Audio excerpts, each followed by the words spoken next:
chapter 4, part 13. Kaniya Khatun, the wife of Shamsuddin, was a very beautiful and also very virtuous woman. One day, however, it so happened that, without his permission or knowledge, the grandmother of Sultan Velid and her attendant ladies took Kaniya with them for an outing to the vineyards of the city. As chance would have it, Shems came home while she was still away.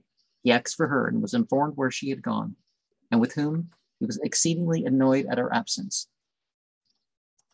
Kaniya had scarcely returned home ere she began to feel unwell. Her limbs stiffened like dry firewood and became motionless. She continued screaming and moaning for 3 days, and then gave up the ghost. In the month of Shaban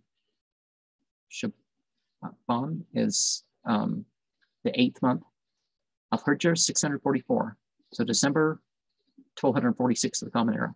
But compare a conflicting date given in number 9 further back. And like Herodotus pointed out, sometimes it's best to show the variety of what's available, because if you don't know if you're leaving out the true detail. And in the future, who knows what will be discovered.